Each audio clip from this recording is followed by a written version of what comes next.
नमस्कार। संविधान और राज्य व्यवस्था से संबंधित इस वीडियो सीरीज में आगे बढ़ते हुए आज हम भारत के संविधान की उद्देशिका को जान रहे हैं। इससे पूर्व के वीडियो में हमने भारत के संविधान के निर्माण के लिए बनाई गई संविधान सभा को जाना है। आज हम भारत के संविधान की उद्देशिका को जान रहे हैं। भारत के संविधान की उद्देशिका को संविधान में संविधान की उद्देशिका ही लिखा गया है। हम इसे सामान्य भाषा में प्रस्तावना भी कहते हैं। भारत के संविधान की जो उद्देशिका है, इस संकल्पना को यूएसए के संविधान से जो है अपनाया गया है और हमारे संविधान की जो उद्देशिका है, इसकी भाषा शैली ऑस्ट्रेलिया के संविधान से ली गई है। हम जानते हैं कि 13 दिसंबर 1946 को पंडित नेहरू के द्वारा संविधान सभा में एक उद्देश्य प्रस्ताव रखा गया और यही उद्देश्य प्रस्ताव 22 जनवरी 1947 को पारित किया गया। यह उद्देश्य प्रस्ताव भारत के संविधान की प्रस्तावना का आधार बना। भारत के संविधान की प्रस्तावना या उद्देशिका के निर्माण के लिए एक प्रारूप समिति का गठन किया गया, जिसके अध्यक्ष डॉक्टर भीमराव अंबेडकर थे और इसमें कुल मिलाकर 7 सदस्य थे। उनके नाम आप जरूर देखिएगा। यहाँ पर मैंने भारत के संविधान की प्रस्तावना को लिखा हुआ है।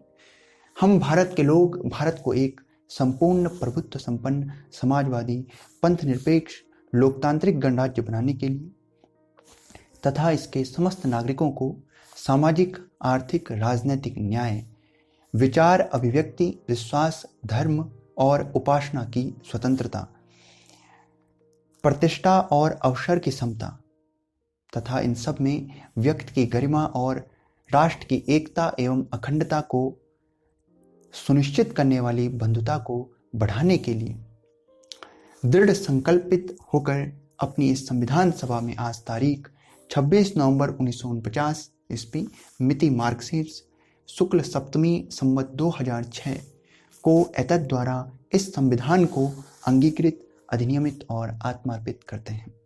यह भारत के संविधान की प्रस्तावना है, उद्देशिका है। यहाँ पर हम भारत के लोग, सबसे पहले ये बात की गई है कि भारत के लोग संविधान सभा नहीं, एक सभा नहीं जो संविधान का निर्माण कर रही है, बल्कि पूरे भारत के लोग इस बात को कह रहे हैं।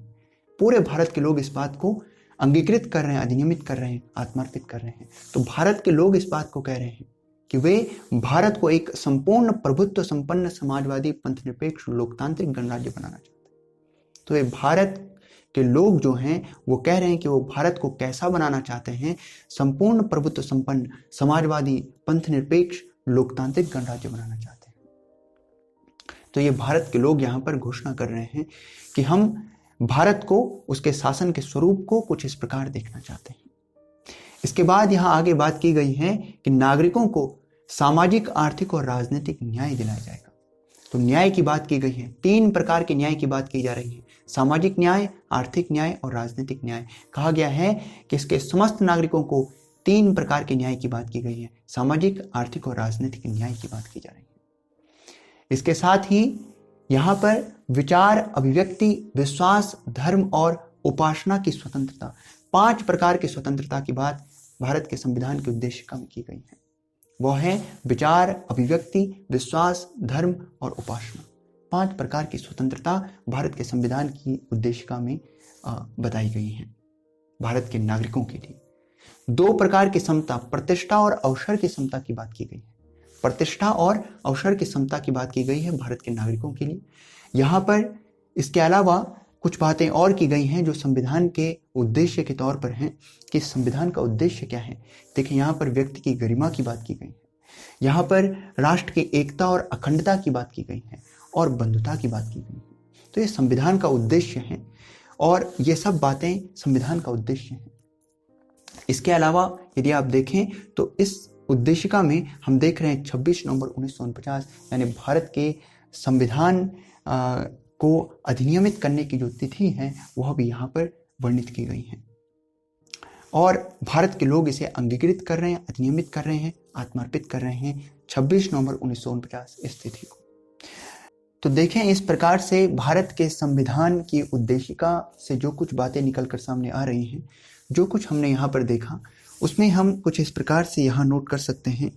पहला तो भारत के लोगों की बात की गई है, यानी ये शक्ति का स्रोत क्या है? तो शक्ति का स्रोत भारत के लोग हैं।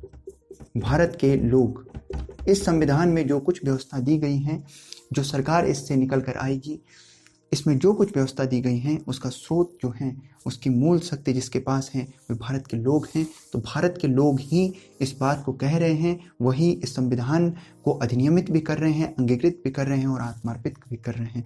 तो शक्ति का स्रोत ये भारत के लोग हैं। इसके साथ यहाँ पर संपूर्ण प्रभुत्व संपन्न समाजवादी पंथनिरपेक्ष और लोकतांत्रिक गणराज्य की बात की गई है भारत के लिए। तो यह शासन का स्वरूप है। शासन का स्वरूप, शासन के स्वरूप के संबंध में भी भारत के संविधान की उद्देशिका बता रही है। वो कैसा होगा? वह प्रभुत्व संपन्न होगा, प्रभुत्व संपन्न होगा, समाजवादी होगा, पंथ निरपेक्ष होगा और लोकतांत्रिक गणराज्य होगा। इस प्रकार प्रभुत्व संपन्न, समाजवादी, पंथनिरपेक्ष और लोकतांत्रिक गणराज्य की बात की गई है भारत के लिए। यह भारत के शासन के स्वरूप हैं जो कि संविधान की उद्देशिका में बताया गया है। साथ ही यहाँ पर अगर आप देखें तो यहाँ पर अब कुछ बातें जो दी गई हैं, इसे हम संविधान के उद्देश्य के तौर पर, संविधान का उद्देश्य देखें। यहाँ पर संविधान की उद्देशिका में संविधान का उद्देश्य बताया गया है और उसमें जो है भारत के नागरिकों के संदर्भ में बात की गई है कि उन्हें न्याय दिया जाएगा। किस प्रकार का न्याय? सामाजिक, आर्थिक और राजनीतिक न्याय। 3 प्रकार के न्याय की बात की गई है। तो यहाँ 3 प्रकार के न्याय की बात की गई है। विचार, अभिव्यक्ति, विश्वास, धर्म और उपासना की स्वतंत्रता की बात की गई है और 5 प्रकार की स्वतंत्रता की बात की गई है। यहाँ पर 5 प्रकार की स्वतंत्रता की बात की गई है। प्रतिष्ठा और अवसर की समता, 2 प्रकार की समता की बात यहाँ पर की गई है। प्रतिष्ठा और अवसर की समता, प्रतिष्ठा और अवसर की समता, 2 प्रकार की स्वतंत्रता की बात की गई है। साथ ही यहाँ पर संविधान के उद्देश्य के तौर पर कुछ और बातें जो की गई हैं।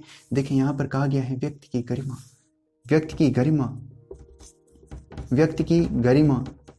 साथ ही यहाँ पर राष्ट्र की एकता और अखंडता की बात की गई है। राष्ट्र की एकता और अखंडता, यह भी संविधान का उद्देश्य है। यह भी संविधान का उद्देश्य है और संविधान की उद्देशिका या प्रस्तावना इन बातों को यहाँ पर बता रही है। संविधान का उद्देश्य क्या है? व्यक्ति की गरिमा को बनाए रखना भी, राष्ट्र की एकता और अखंडता को बनाए रखना भी, और साथ ही यहाँ पर बंधुता की बात की गई है।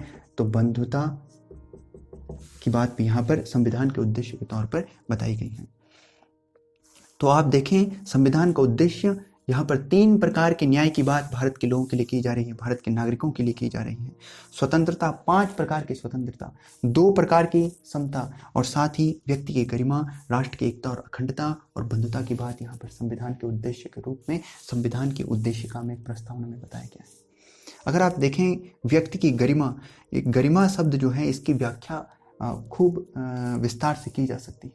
देखें क्योंकि आप संविधान में दी गई इन अधिकारों, इन स्वतंत्रताओं और ये कही गई बात व्यक्ति की गरिमा, देखिए इसको लेकर आप न्यायालय में नहीं जान सकते हैं, क्योंकि न्यायालय के द्वारा ये बात लागू नहीं करवाई जा सकती है, क्योंकि संविधान की जो उद्देशिका है ये न्यायालय में परिवर्तनीय नहीं है। संविधान की उद्देशिका न्यायालय में परिवर्तनीय नहीं है, ये परिवर्तनीय नहीं है, ये परिवर्तनीय नहीं है। संविधान की जो उद्देशिका है ये न्यायालय में परिवर्तनीय नहीं है, यानी न्यायालय के द्वारा इसे लागू नहीं कराया जा सकता है। जबकि आप ये कहकर न्यायालय में जाएं कि मेरी गरिमा को ठेस पहुंची है, इसलिए क्योंकि यहाँ संविधान की उद्देशिका में बात की गई है कि व्यक्ति की गरिमा बनाए रखने के लिए, और मुझे अच्छा भोजन नहीं मिल रहा है, मुझे अच्छे वस्त्र पहनने को नहीं मिल रहे हैं, मुझे जो है सुविधाजनक जीवन नहीं मिल रहा है जैसा कि मैं चाहता हूँ। आप इस बात को लेकर अगर संविधान में जाएं कि जो है इसके अनुरूप संविधान की उद्देशिका में कही गई बात का उल्लंघन हो रहा है, मेरी गरिमा को ठेस पहुंच रहा है, तो इसको जो है संविधान की उद्देशिका में कही गई इन बातों को आप लागू नहीं करा सकते हैं न्यायालय से। न्यायालय में ये बातें परिवर्तनीय नहीं।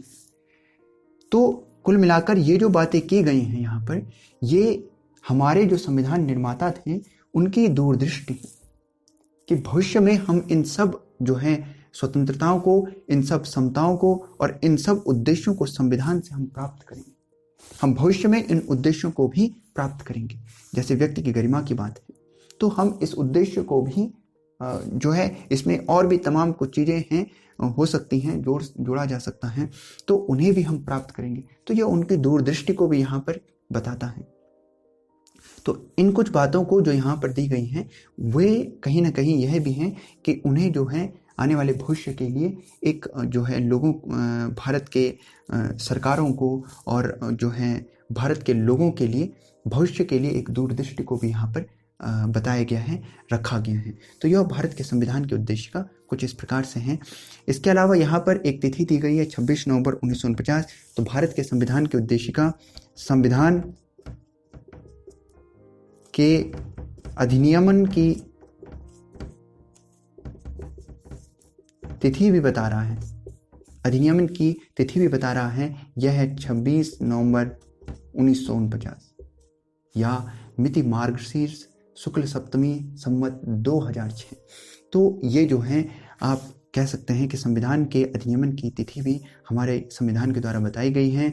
और यह केवल अधिनियमन नहीं हो रहा है, इसे हम उस दिन अंगीकृत भी कर रहे हैं। कौन? भारत के लोग उसे अधिनियमित भी कर रहे हैं और आत्मर्पित भी कर रहे हैं। अंगीकृत का मतलब है कि इसे जो है अपनाना। अंगीकृत का मतलब है इसे अपनाना।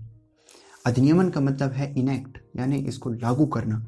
और आत्मर्पित का मतलब है इसे अपने आप पर लागू करना, या इसे जो है अपने आप को सौंपना। तो इस प्रकार से आत्मार्पित, अंगीकृत और अधिनियमित, इसको 26 नवंबर 1949 को किया जा रहा है। तो यह भारत के संविधान की उद्देशिका है, जिसे कि हमने आज जाना है।